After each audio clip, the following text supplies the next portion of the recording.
बहुत समय पहले की बात है। सुवर्णगढ़ नामक एक समृद्ध राज्य था।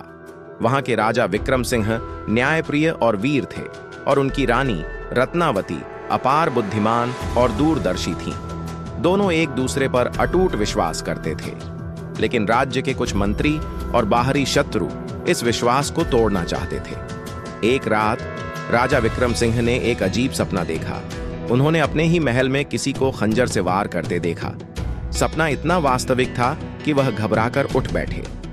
कुछ दिनों बाद राज्य में अजीब घटनाएं होने लगीं। सैनिकों ने सूचना दी कि कुछ गुप्त संदेश महल के अंदर से ही किसी अजनबी तक पहुंच रहे थे।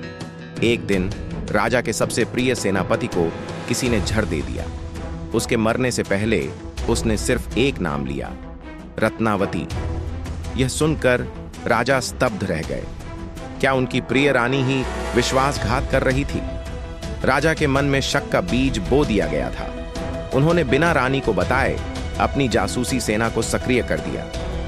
कई रातें बीत गईं, लेकिन कोई ठोस सबूत नहीं मिला। फिर एक दिन राजा ने स्वयं रानी का पीछा करने का निर्णय लिया। रात के अंधेरे में रानी महल के पीछे स्थित एक गुप्त द्वार से बाहर निकली।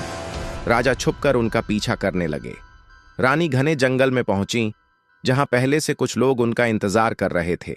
राजा ने देखा कि वह लोगों को सोने और अनाज से भरी थैलियां दे रही थीं।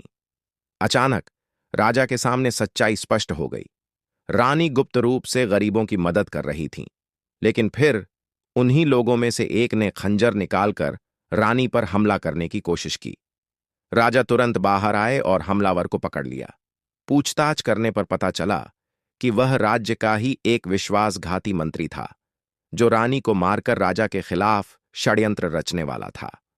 राजा को एहसास हुआ कि उन्होंने रानी पर शक करके गलती की। उन्होंने रानी से माफी मांगी